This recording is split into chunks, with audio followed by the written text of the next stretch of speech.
Get out of here! You do not belong here!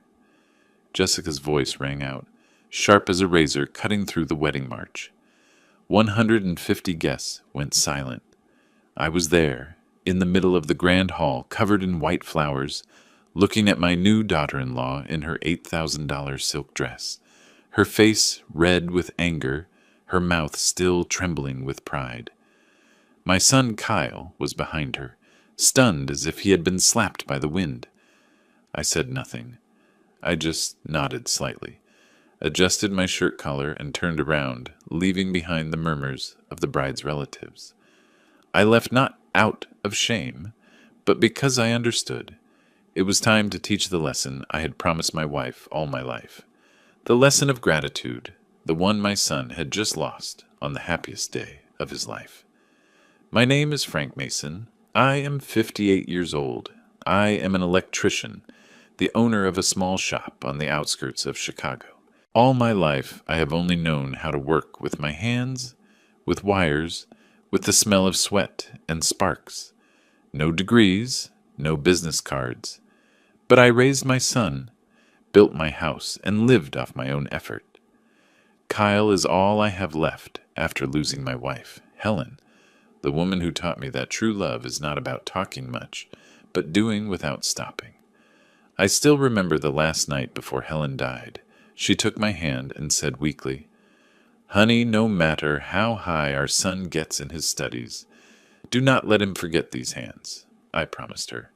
A promise I thought I had kept until today. The wedding was held at the Riverside Country Club, a place where every floor tile probably cost more than my monthly salary. Jessica, Kyle's wife, chose that place for its class. From the beginning, I knew I did not belong in that world. People in Armani suits, gold watches, talking with nasal voices and half smiles. I arrived in my $300 suit, the same one I wore to my son's graduation 4 years ago. In the middle of that crowd, I was like an ink stain on a white tablecloth, but I did not care.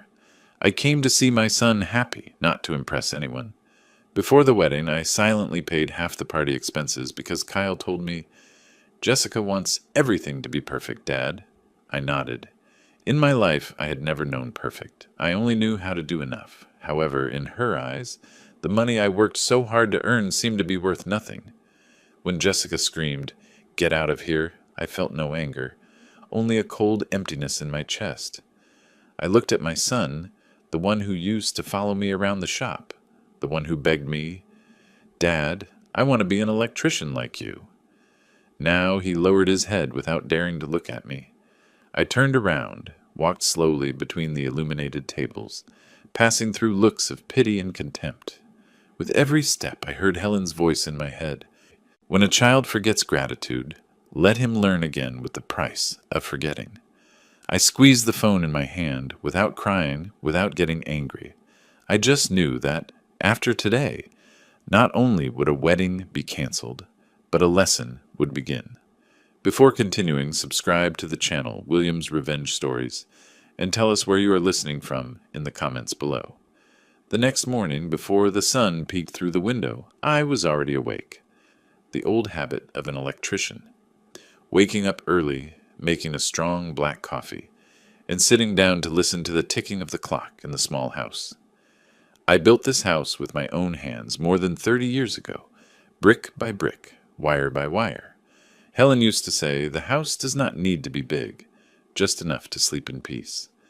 Now, only I remained, with my creaking wooden chair and a cup of cold coffee.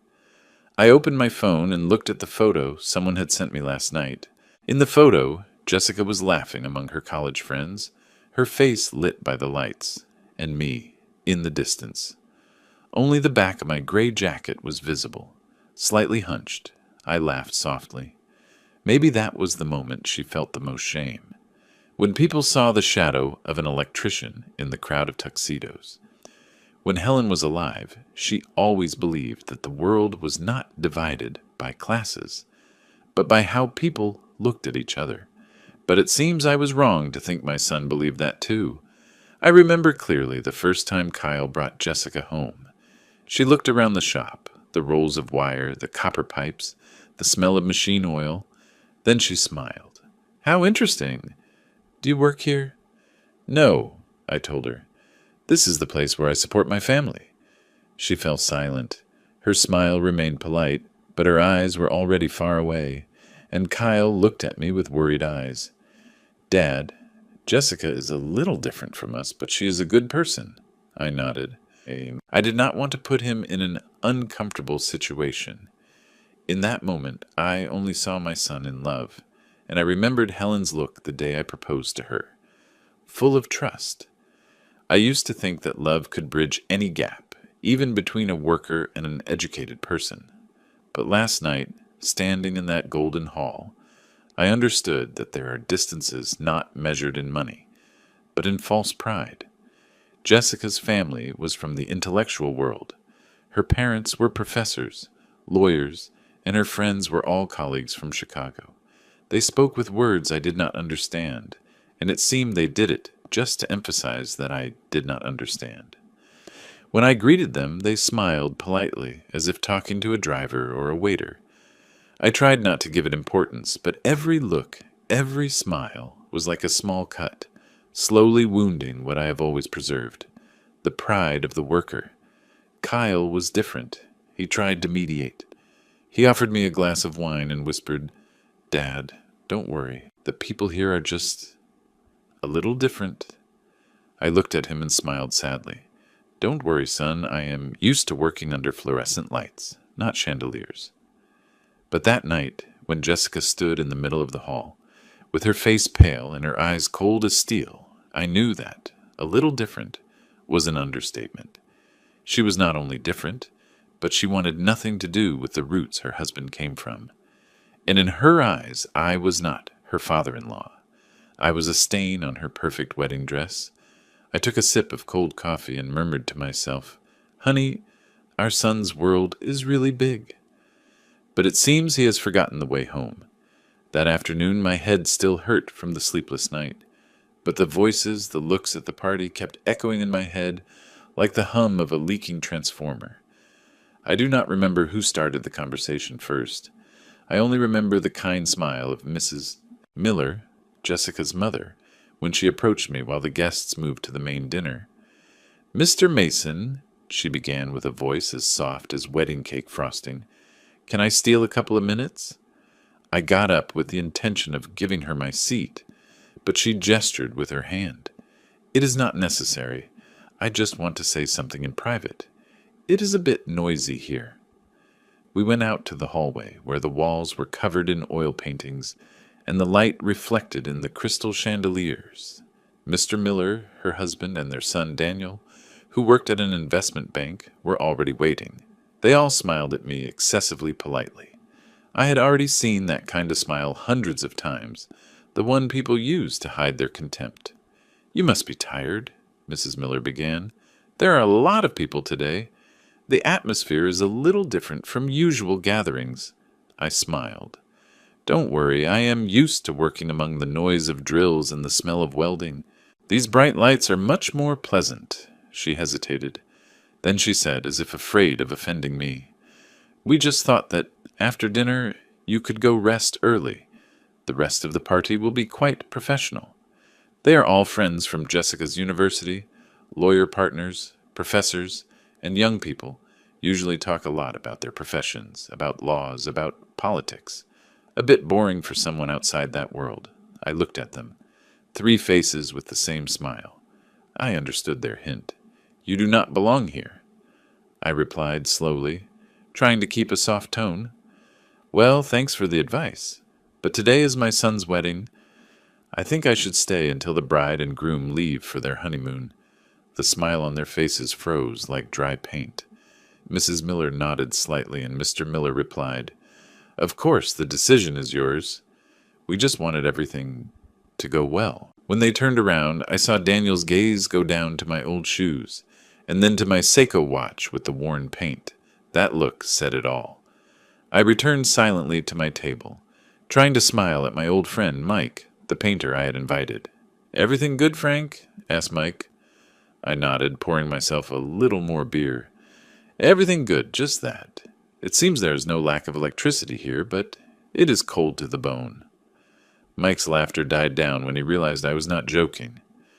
I sat there, looking at the glasses of sparkling wine, the flowing silk dresses, and I understood. Tonight, I was not just a guest at a wedding, but a guest in another world. I remembered when Kyle was little. Every time a friend made fun of him for having clothes stained with oil, I told him, "It doesn't matter, son. Oil only sticks to the clothes of people who work." But tonight, that phrase could not save me from the feeling of being erased from my own son's memory. The party began. The music sounded soft as velvet. The glasses of red wine shone under the crystal lights.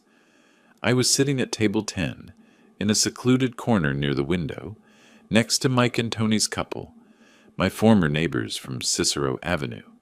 They dressed simply, lost in a sea of suits and ball gowns. I looked around.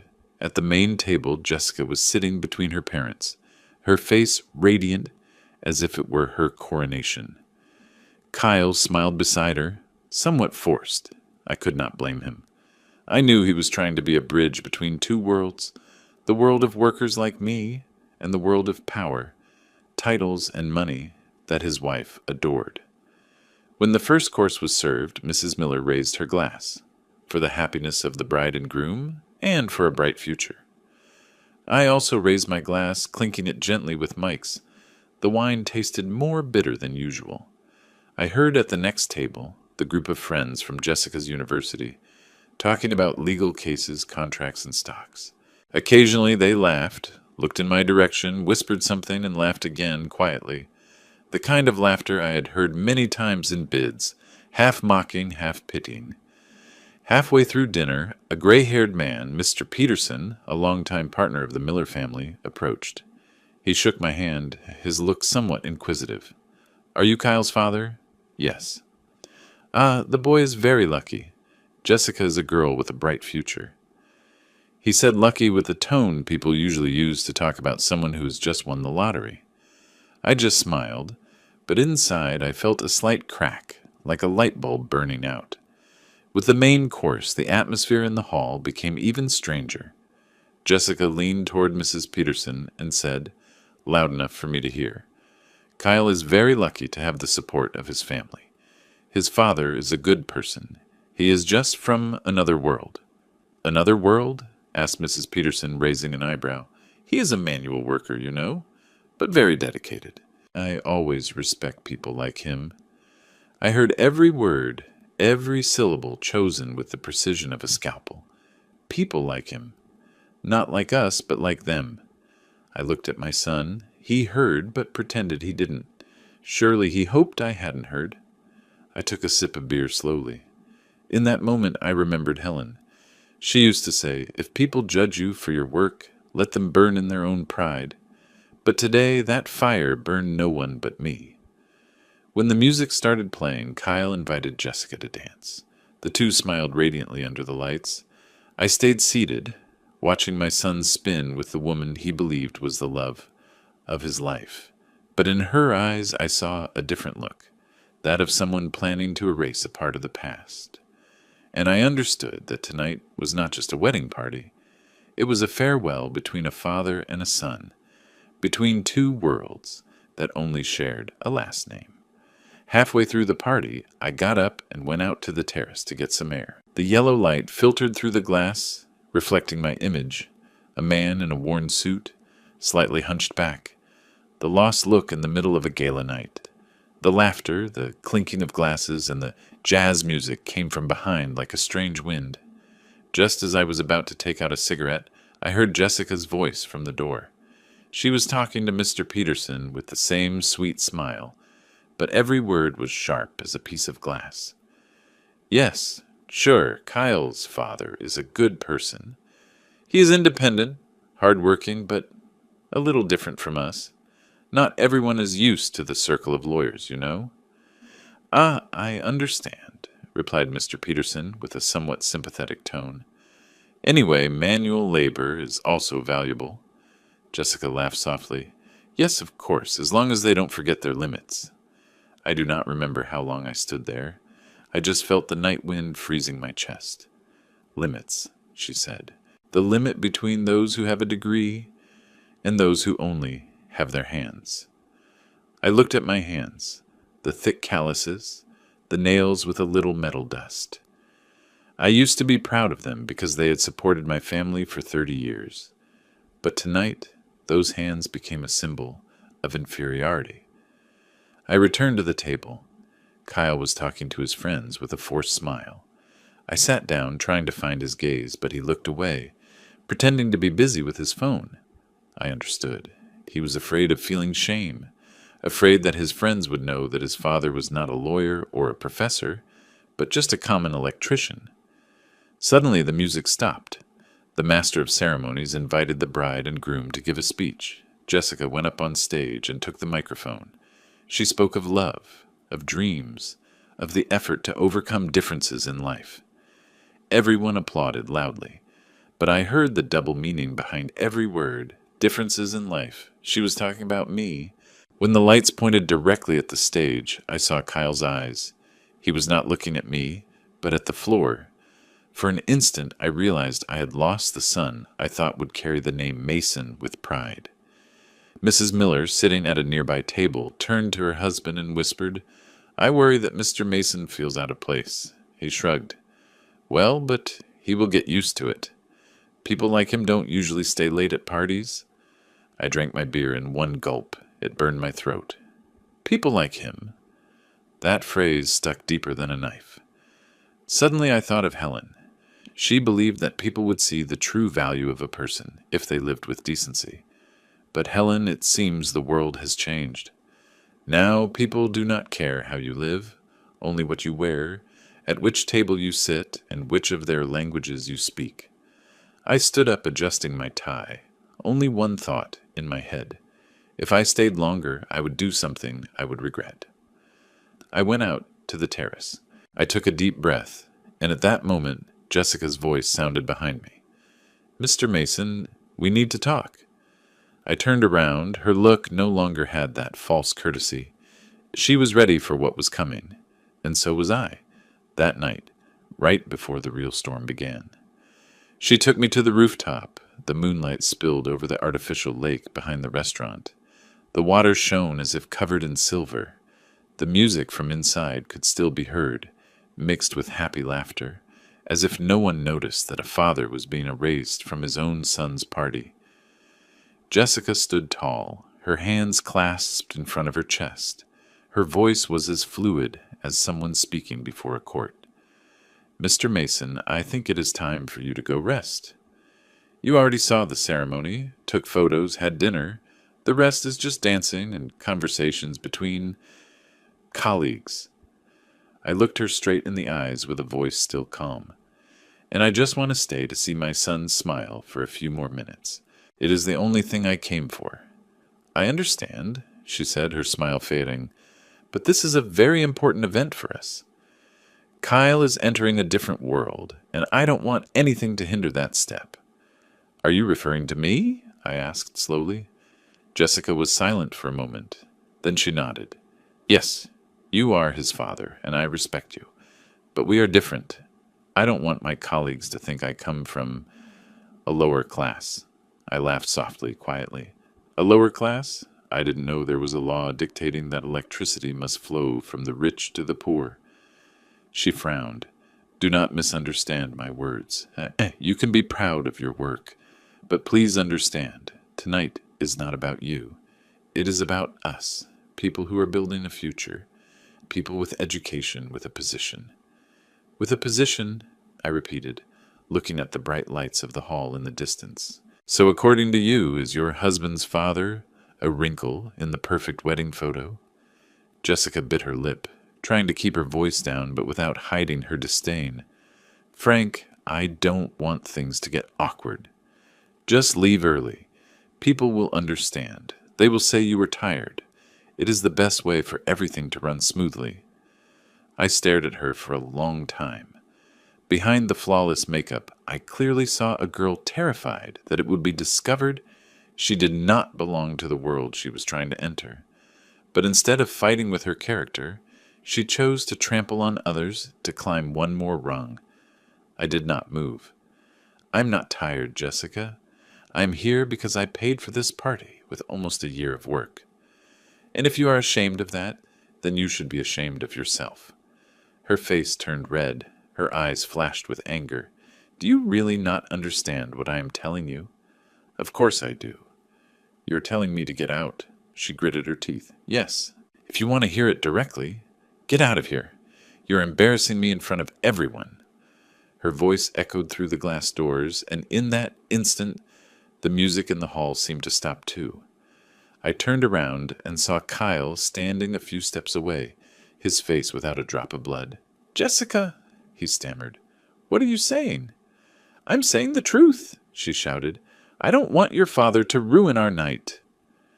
The world around me went into absolute silence. I heard no music, no voices, only Helen's voice, as if coming from somewhere, soft and sad. When someone forgets gratitude, do not get angry. Let them learn for the price of their forgetting. I exhaled slowly. In my mind, a decision had just been lit. No one in the hall was dancing anymore. The music stopped in the middle of a song, as if the power had been cut. Hundreds of people looked toward the terrace where I was. Jessica was still breathing heavily, her face pale with anger, while Kyle remained motionless as a statue. I did not say a word. I just put my hand in my pocket, adjusted my tie, and took out my phone. "What are you doing?" asked Jessica with a trembling voice. "Calling a friend," I replied. "Someone who will understand perfectly the limit you just mentioned." I dialed the number of Richard Steinberg, the manager of my accounts at First National Bank, a person whose name alone indicated that the call was important. When Richard answered, I put it on speaker, my voice as calm as if I were reading a contract. "Richard, I want to activate the special clause on 2 student loans, the accounts of Kyle Mason and Jessica Miller."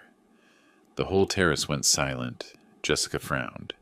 "What loans?" I didn't look at her. I just spoke to the phone. "I want to request the full repayment of principal and interest with immediate effect." Richard hesitated. "Frank, are you sure? It's over $425,000 in total, you know that." I nodded. "I am sure. I have just been informed that they no longer need my participation in their lives. I am just respecting their wish." Jessica took a step back.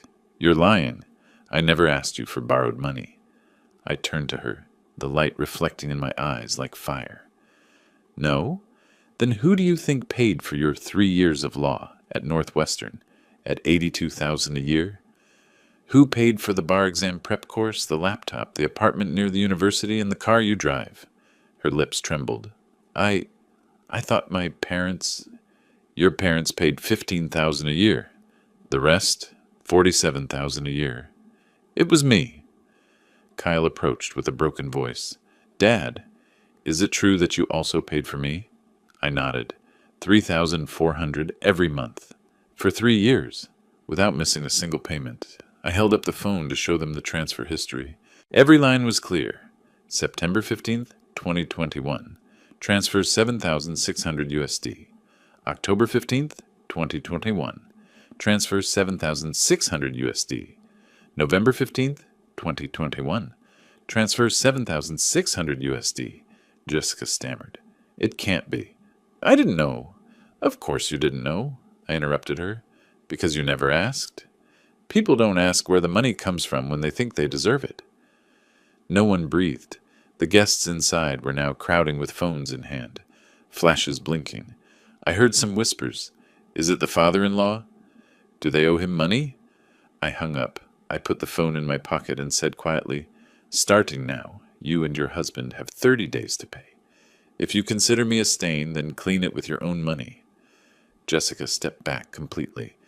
Tears began to fall, while Kyle stared at me with a mixture of confusion and shame. I turned around without saying another word. I walked through the crowd that parted to let me pass, hearing only fragmented whispers. A woman said quietly, "That father—" She didn't need to shout. She just had to tell the truth. I went down the stairs. The cold wind hit my face, but inside I felt a strange warmth. Maybe because I had just flipped the switch on the first lesson my son would have to learn for himself. The lesson on the price of ingratitude. I still remember the light in the hall when the glass door opened after Jessica's scream. The guests stood still. The music stopped in the middle of a song. Only the soft clinking of glasses could be heard. I turned to look. A sea of curious, compassionate, fearful eyes. But strangely, no one was laughing anymore. Jessica was trembling, her lips pale, her gaze searching the room as if looking for a way out. She tried to shout again as if to save her pride. "You can't do that." "It is your son's wedding," I replied, my voice so deep and soft that only those closest could hear me. "And it is also the money I paid so my son could be at this wedding." I did not shout. I just told the truth, but in the air it resonated like thunder. Kyle approached, face pale. "Dad, is it true you paid everything for both of us?" I nodded. "Not to get gratitude, but so both of you had the chance to fly far. But if those wings are used to despise the ground, then maybe I wired the circuit wrong." That sentence silenced the whole hall. A guest whispered, "He's right. Who could kick out a father like that?" Mrs. Miller approached, trying to stay calm. "Frank, please, let's not make a scene. We can talk in private to avoid misunderstandings." I turned to her. My voice was not louder but sharp as an electric spark. "There is no misunderstanding. You said it well. This is a matter of image, right? I'm just helping you show your true image." Then I turned to Jessica. "You said I am ignorant. It is true. I don't have a law degree. I don't have a doctorate. But I know what a contract is. And I understand the clause you just broke. The respect clause." Jessica broke down crying, her face stained with mascara. She stammered, "You're embarrassing your son." I looked at Kyle, his eyes full of confusion. "No, Jessica. You embarrassed him. I just turned on the light so he could see." I took out my phone, opened the bank app, and showed it to Mr. Peterson, the guest who was closest, the one who had smiled politely at me during dinner. "Could you confirm for me what this line says?" He looked and nodded. "Monthly transfer, private educational loan, Kyle Mason and Jessica Miller. 37 times, without missing a single month." A murmur spread through the hall, like an electric current through a metal net. Jessica collapsed into a chair, covering her face with her hands. Mrs. Miller stepped back, face pale. Kyle stood paralyzed, moving his lips without being able to say a word. I slowly walked out of the hall, leaving behind a mixture of looks, compassion, fear, and a little admiration. Walking to the parking lot, I heard someone say quietly behind me, "There are lightning bolts that kill no one, but burn all falsehood." I did not turn around. I just got in the car, started the engine, and saw the wedding lights fade in the rearview mirror. My son was still there, lost among the lights of others, and I, for the first time in many years, felt that the darkness ahead of me was lighter than the lights I left behind. I drove slowly along the road by the lake, the streetlights reflected in the water, yellow spots blurring on the windshield. I didn't turn on the radio, nor did I think about the laughter or applause of the wedding. There was only one sound I could hear, that of my own silence. They say silence is gold, but that night it weighed like lead. Every time I remembered Kyle's face, I felt a pang in my heart. The boy said nothing when Jessica insulted me. He didn't defend me. He didn't stop her. He just stood there, like a lost child in a crowd he no longer recognized. I asked myself, "Helen, if you were alive, what would you do?" Arriving home, I turned off the engine but stayed in the car.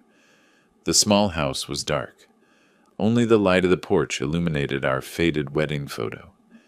I went in and turned on the kitchen light. The smell of old paint, the familiar scent of machine oil, mixed with a nameless emptiness. I put the keys on the table and opened my laptop. On the screen was the list of payments I had carefully saved over the last 3 years. Every line was a month of my life. $3,400 for Kyle, $4,200 for Jessica. I had noted every detail, so he could fly higher.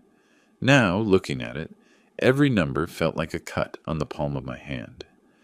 I reviewed the wedding expenses section. $7,500 for the venue, $5,000 for the banquet, $4,000 for the photographer.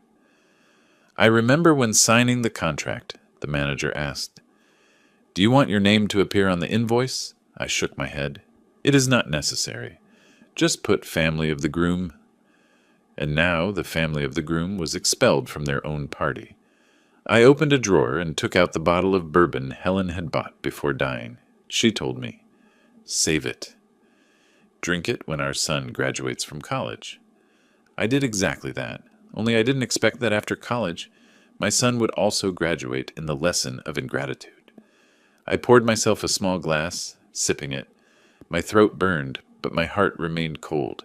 In my head, Helen's voice echoed again. "If one day our son forgets gratitude, do not hit him or yell at him. Let life teach him in my place." I looked around the house. Everything was so quiet, I could hear the ticking of the clock. On the corner of the table, there was still the scratch Kyle made when he was a boy, practicing how to connect a circuit. At the time, I thought about fixing it, but then decided to leave it, like a trace of his childhood. Now, looking at it, it looked like an old wound, dry but painful at the slightest touch. I wrote a few lines in an old notebook with a worn leather cover. September 15th, 2024. Today I lost my son, but perhaps I just saved the man he will become. I closed the notebook and sighed. There were no tears, no rage, only an overwhelming tiredness, as if all the electricity in my body had been turned off. And in that darkness, I knew. The lesson was just beginning.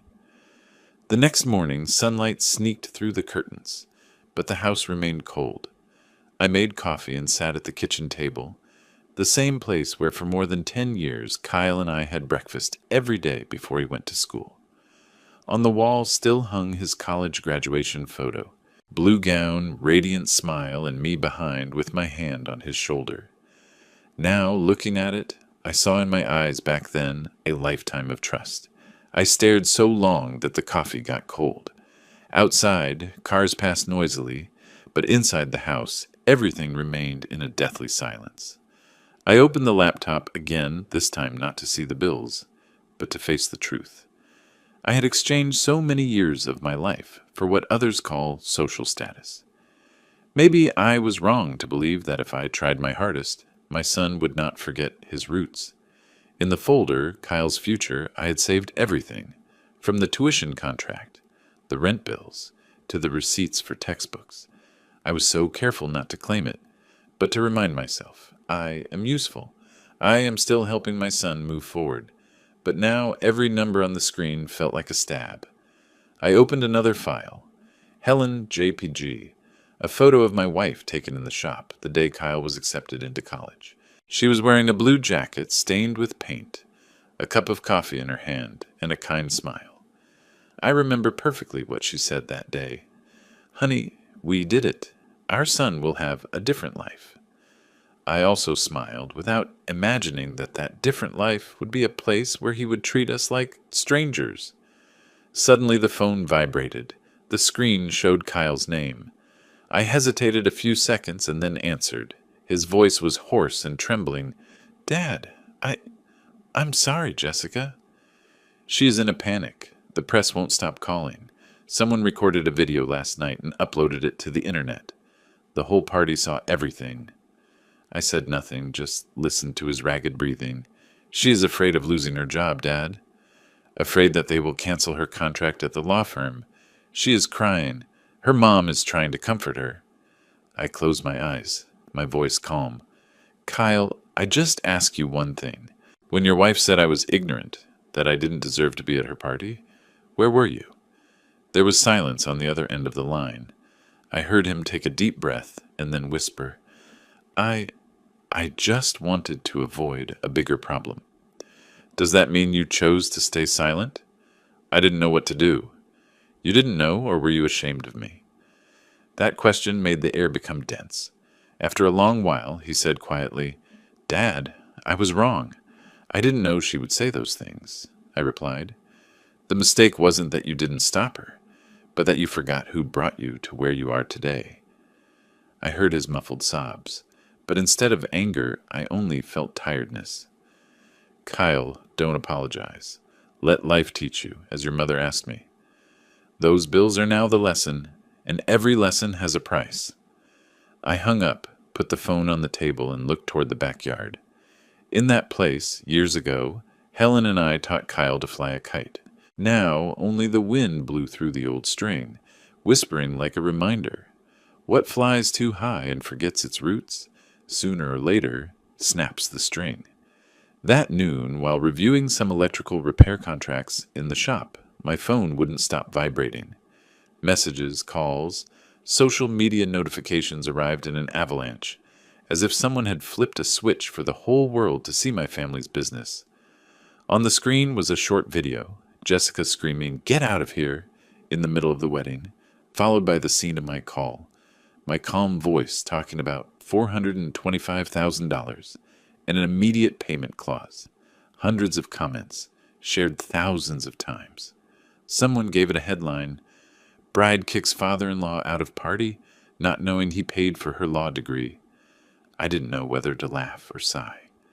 My son called a few minutes later. His voice was chaos. "Dad, I didn't know this would get so big.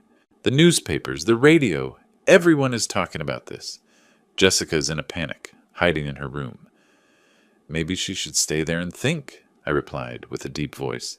He begged me. "Dad, I beg you not to say anything else to the media. They are asking if you really lent them the money, if you have papers." I laughed softly. "Son, I am an electrician. I always work with papers. Without papers, no current is safe." In the afternoon, the Chicago Tribune published an article, "The Wedding That Became a Lesson on Class and Gratitude." They wrote neutrally, but the comments were not. "That father is a man of the century. If I were him, I would have done even more. The world needs more fathers like him." Meanwhile, Jessica's social networks exploded. She posted a status. "I'm being defamed. What he calls help is actually financial manipulation." Below, people argued heatedly. But then, one by one, the witnesses of the party began to speak. Judge Martinez, Mr. Peterson, Mrs. Anderson, those who were sitting near the terrace, all confirmed. He just stood there, telling the truth, without insulting anyone. The bride, on the other hand, was screaming, calling him ignorant. By night, the law firm where Jessica was about to start working announced that it was temporarily suspending her contract until her ethics were verified. Kyle called again, his voice lifeless. "Dad, they have suspended her. She has lost everything. Do you hear me?" I was silent for a moment. "No, Kyle. She hasn't lost everything. She has just lost the mask." I looked out of the shop. The sunset light illuminated the rolls of copper neatly stacked. My world was simple. If a wire broke, it was reconnected. But people's hearts were not that easy. "Dad, what do I do now?" he asked with a weak voice. "Learn to take responsibility. Both of you." "And me? I won't say another word. The light is now yours. See where it shines."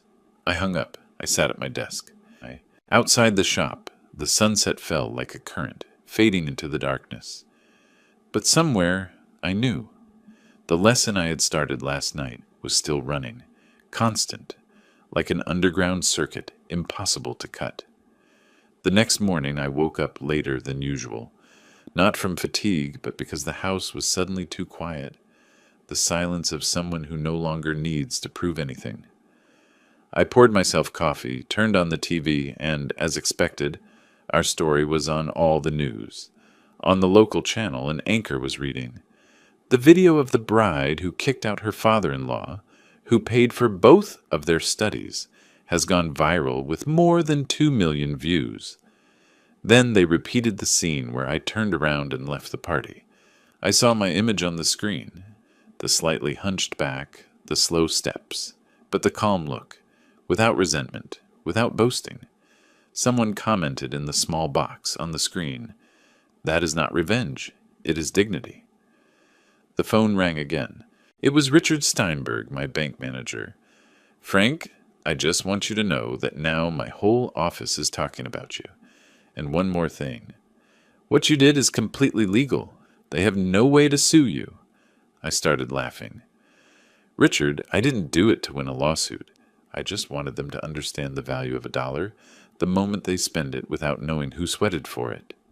Anyway, replied Richard, you have taught the whole city a lesson.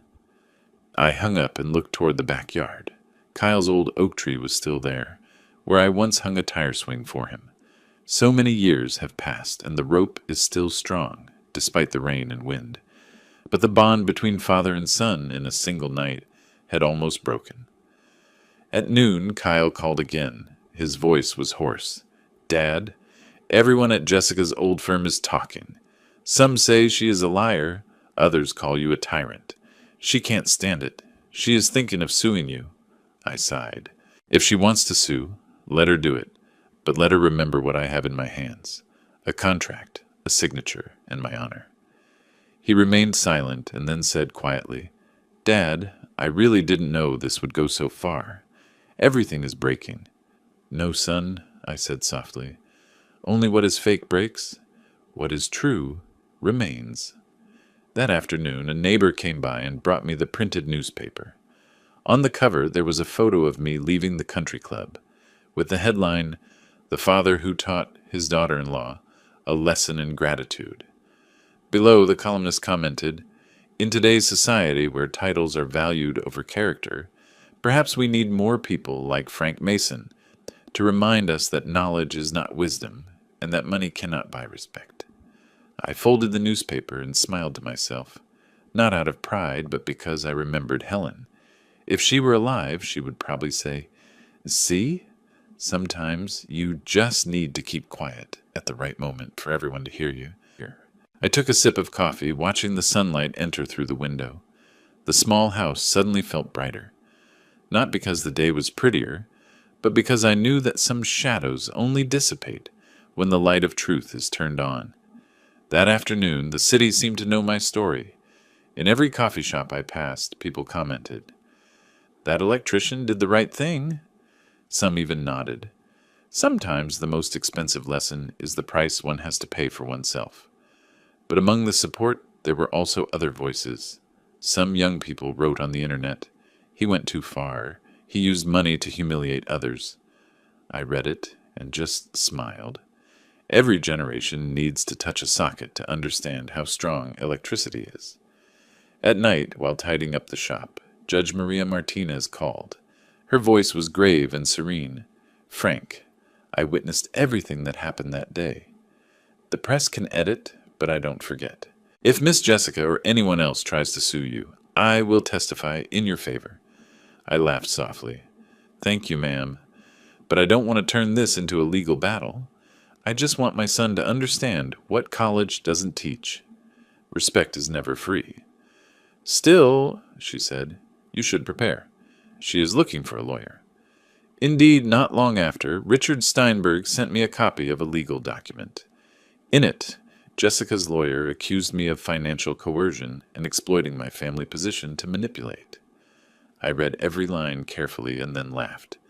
A law student graduating with honors and forgetting that her own signature is also proof, Richard. Yes, he replied with a tone between joking and annoyance. She is cutting her own power cord. That night, Kyle came again. He looked haggard with red eyes. Dad, Jessica is desperate. She says if the press doesn't stop, she won't be admitted to the bar. I sat in a chair and looked at my son. Son, I don't wish for her to fail, but sometimes failure is the beginning of conscience. I was silent for 3 years, believing that kindness would be returned.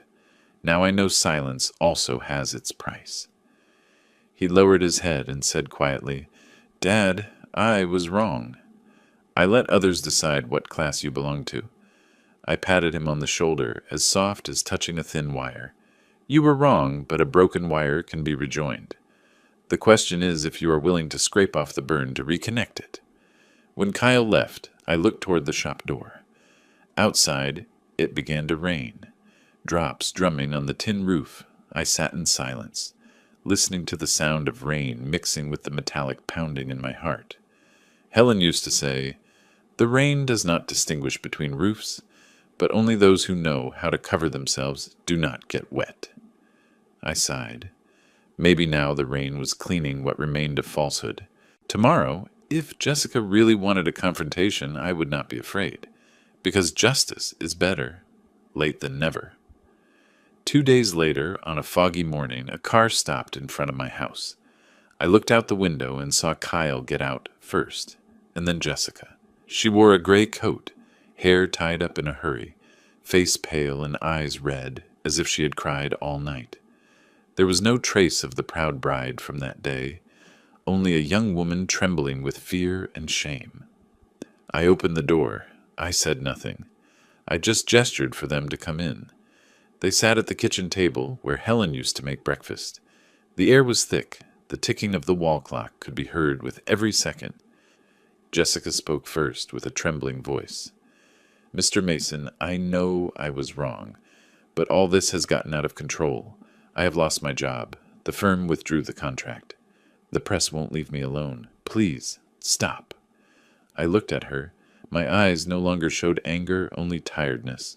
"I am not doing anything anymore, Jessica. It was your words that night that started this current. I just let it follow its natural course, action and consequence." She lowered her head. Tears fell. Kyle took her hand and said softly, "Dad, she knows she was wrong." "Me too, but please don't let this ruin everything." I turned to him with a grave voice. "Kyle, what ruined it wasn't the newspapers, but your silence when she called your father ignorant." Both looked down. I got up. I opened a closet and took out a thick folder of documents, put it on the table. Inside were all the papers, the loan contract, transfer statements, tuition bills, wedding invoices. Every page had a date, a time, a signature, a clear number. I kept this not to rub it in your face. I just wanted that one day when you were mature enough, you would look at it and understand that every opportunity has a price that someone else paid. Jessica tremblingly touched the first sheet. Her eyes scanned the amounts. $82,000 tuition a year, $15,000 for the prep course, $3,200 for a laptop, $4,000 for the wedding dress. She sobbed. I had no idea it was so much. "People usually have no idea," I replied, "because they are used to receiving without counting." She sobbed chokingly and then said quietly, "I'm so ashamed, Mr. Mason. I really believed I was better, that having more studies meant knowing more, but it turns out I was the most ignorant one in that room that day." I sat back down, speaking slowly. "I don't need an apology, Jessica. I just need you to remember that knowledge without gratitude is just an empty shadow. Helen used to say, if someone dares to bow their head to admit a mistake, do not step on them any more." I sighed, watching Jessica wipe her tears. "It's okay. I don't want to ruin anyone's future. You can renegotiate the debt payment with Richard, but go sign it yourself, and sign with honesty, not with pride." Jessica looked up with teary eyes. "Thank you, sir." I nodded slightly, my voice softer. "You're welcome. Pay with your actions." The kitchen went silent. Outside, the midday sun entered through the window, illuminating the white papers, as bright as an electric light. Helen, I thought. Maybe she was right. Sometimes forgiveness is also a way of teaching. The next morning I sat on the porch with a steaming cup of coffee in my hand. The early autumn air was crisp. The sky was calm. Only the whisper of oak leaves could be heard. This porch was where Kyle sat to do homework as a child, where I taught him to strip copper wires, to connect two ends of a circuit so the light would turn on without short-circuiting. Now the boy was sitting there again, bigger, more tired, and quieter than ever. He arrived early, still in yesterday's wrinkled shirt, eyes sunken from insomnia. I didn't speak. I let him break the silence. After a long while, he sighed. "Dad, Jessica can't sleep. She keeps repeating that she ruined everything. She is looking for a new job or anything. She says she wants to start over, that she wants your forgiveness." I took a sip of coffee, looking into the distance. Forgiveness is not a debt that can be broken, and that's it, son. It is a process. But at least she started with the 2 words you haven't said. Kyle lowered his head. His voice cracked. I'm sorry, Dad. Not only did I stay silent, I was also ashamed of you. When I saw everyone looking at you differently, instinctively I lowered my head. I forgot that you have never lowered your head before anyone. I put down the coffee cup and looked directly at him. Kyle, you don't have to be ashamed for being wrong. You just need to have the courage not to do it again. Do you know why I did what I did? Not to humiliate anyone, but so you would understand that respect is a one-way current. The light only turns on when it flows in the right direction. He looked up with teary eyes. Dad, if I could go back in time, I would run. Stop, Jessica. Say I am proud of you. Time does not go back, I replied, but there is something stronger than time. Action. You can start over by how you live from now on. He nodded. A sparrow landed on the railing, sang a little, and flew away. I remembered Helen. If she were alive, she would be smiling, now seeing her son know how to bow his head without losing dignity. Kyle said slowly, Jessica says she wants to see you again, this time not to ask, but to thank. I remained silent. The wind blew through the trees, dragging some yellow leaves that fell on the steps. When she really understands that gratitude is not expressed with words, but with actions, then I will listen to her. We stood in silence. The morning sun cast over the wooden table, drawing the shadows of 2 men, one old, one young, both looking in the same direction. No one said anything else, but I knew that in that silence the thread that had broken that day was coming back together. There were no more sparks, just a soft light, enough to illuminate the faces of 2 people who were learning to love each other again. A week after that morning, I was working in the shop when I heard a car stop outside. It was Jessica. She got out, dressed in a white shirt and jeans, no makeup, her eyes still a little shy, but with something different, a calm and sincerity I hadn't seen before. I wiped my hands on a rag and waited. She approached, stopping for a moment at the threshold. Mr. Mason? Her voice was so low it was almost a whisper. I know you didn't want to see me, but I need to tell you this. I crossed my arms, leaning on the wooden door, and motioned for her to continue. I don't come to ask you to forgive the debt, or to justify myself. I come because today I was accepted at a small law firm on the west side. The pay is low, the work is hard, but it is a real job. I want to start over, on my own merits.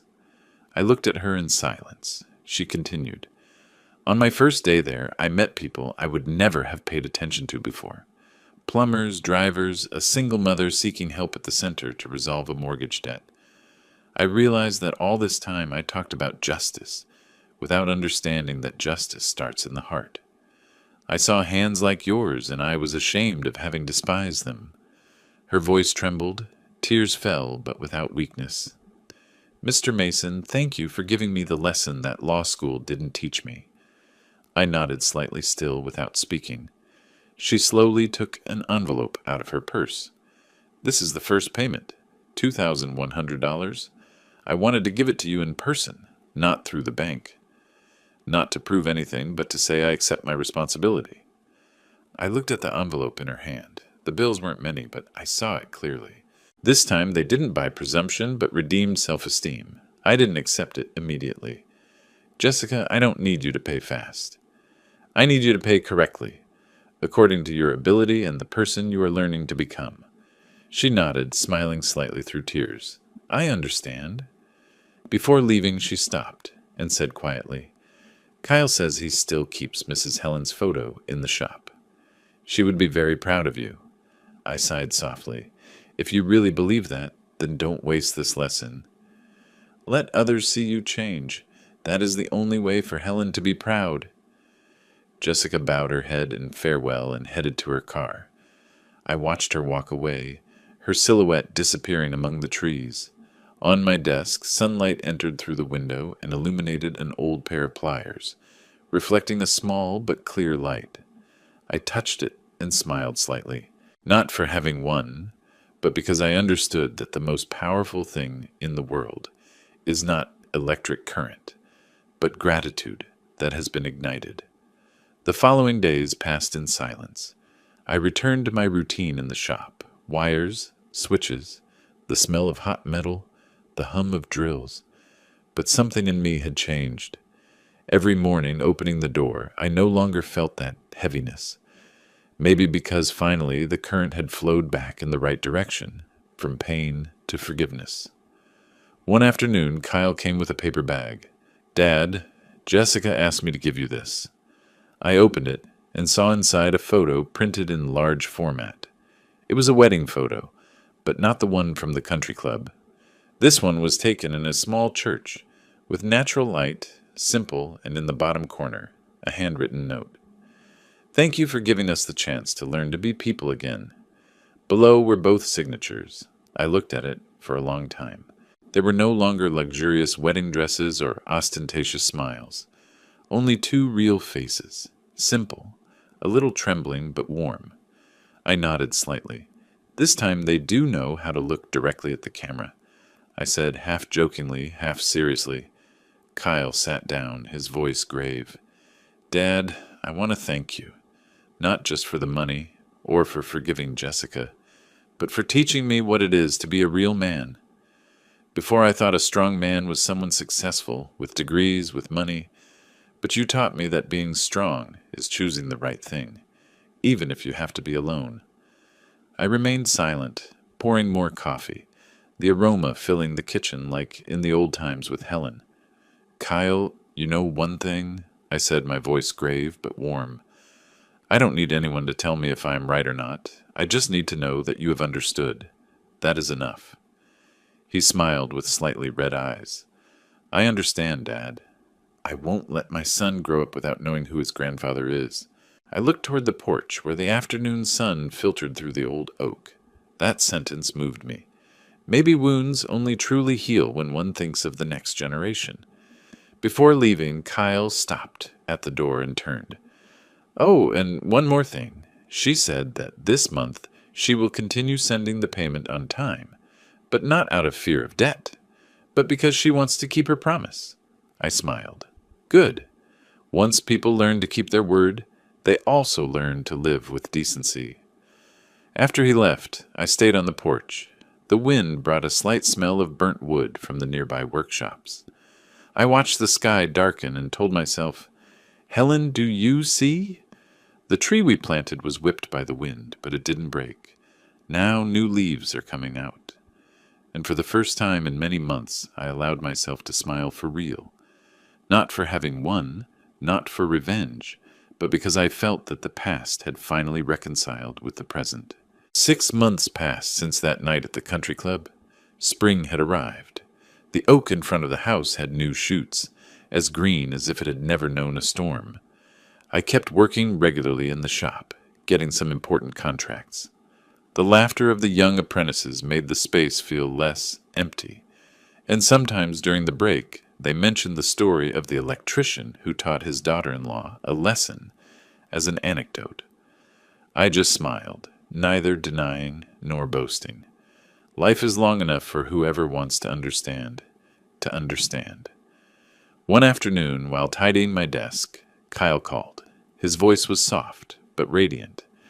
"Dad, Jessica is about to give birth." I remained silent for a few seconds, and then started laughing. "Are you going to be a father already?" "Yes. She wanted you to know before anyone else. She said that if it is a girl, her name will be Helen."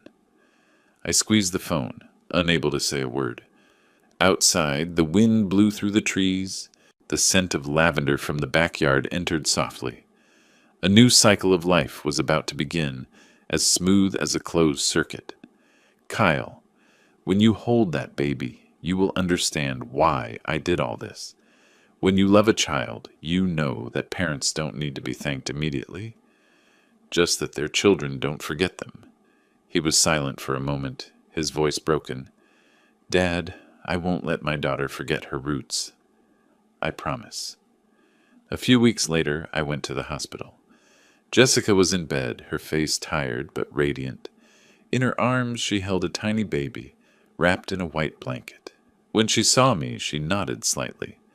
"Mr. Mason, thank you for coming.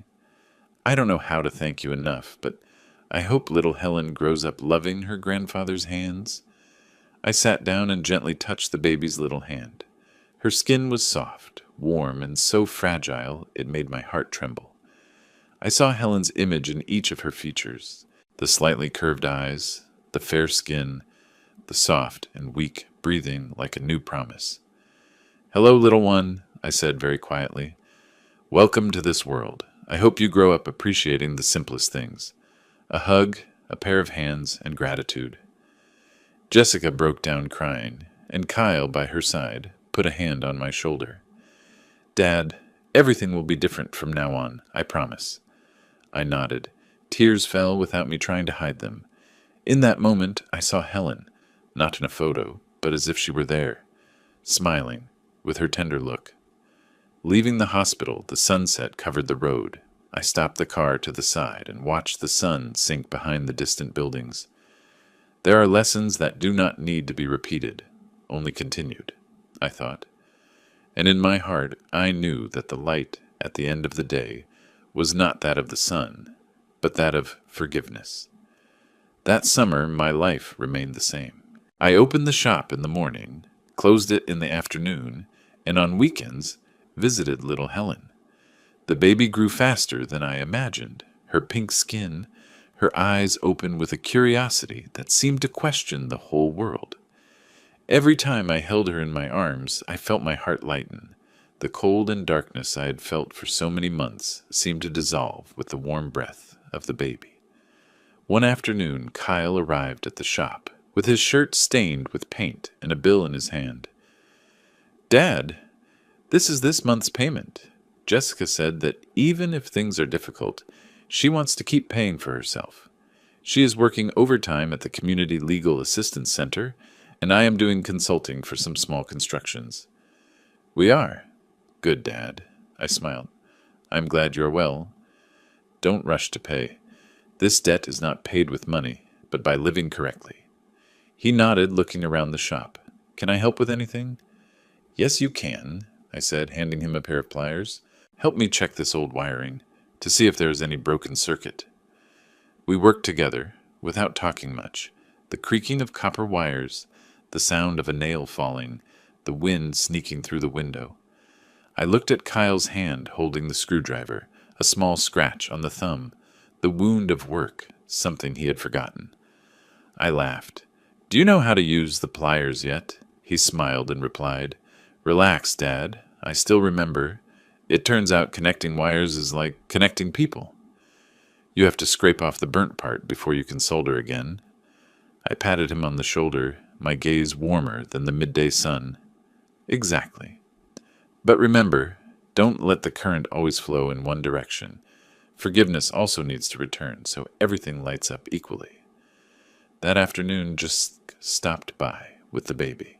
She stopped at the door, her face tired but serene. "Mr. Mason, Helen sleeps very well. The nurse says she smiles in her dreams." I looked at my granddaughter, and then at Jessica. She lowered her head and said quietly, "I know I will have to pay this debt for a long time, but it doesn't matter. Because this time, every dollar is proof that I am no longer afraid to look you in the eye." I smiled kindly. "Don't look at me as a creditor. Look at me as someone who once believed you could be better." She hugged the baby tighter, tears rolling down her cheeks. I said nothing else. I just gently put my hand on the girl's head. She started and then grabbed my finger with her whole little hand. In that moment, I felt as if a switch had been turned on somewhere in my heart. A small warm light spread throughout the shop. Helen used to say, "Electricity only makes sense when it is transmitted, and love only makes sense when it is forgiven." I saw mother and daughter walk away. The sunset fell. The smell of welding mixed with the wind. In my mind, I thought, maybe all the currents in the world finally lead to the same place, the heart of one who knows how to love and be grateful. A year passed. Life returned to its rhythm, but my heart was different. The electrical shop worked better than ever. Orders increased, and the young employees called me Don Frank, half jokingly, half with respect. Every time they asked about last year's story, I just smiled. There are wires that, when broken, are even stronger after joining them. Every night, I sat on the porch, looking at the oak in front of the house. Under that tree, Kyle had played on the swing. Jessica had come to ask for forgiveness, and now little Helen was learning to walk. Every time she took her first steps, her laughter lit up the whole space. I often picked her up in my arms, and she laughed out loud, her small hands reaching for my face. Every time that happened, I heard my wife's voice echo. See? The light is still here. It just found another way to return. One afternoon, Kyle came and left an envelope on the table. This is the last payment of the debt, Dad. I looked at him and smiled slightly. Keep it. That money is now for your daughter. I no longer need it. But, Dad, what I needed you already paid me. With the way you live, with the look you had the day you held your daughter, and understood that love is also responsibility. Kyle was speechless. I poured more coffee. The aroma spread like in the old days with Helen. You know one thing, I said, my voice grave but warm. When you were little, I taught you that electricity only flows when the two poles are connected correctly. People are the same. On one side is love, and on the other, gratitude. If one of the two is missing, the current goes out. He nodded with bright eyes. We sat watching little Helen play in the yard, holding a piece of copper wire, laughing. Jessica was at the door with a calm look, no trace of the pride of the previous year. Dad, she said quietly, if it weren't for you, we would never have understood what a family is. I smiled. Family is not a place without mistakes. It is the place where we learn to forgive and repair broken circuits.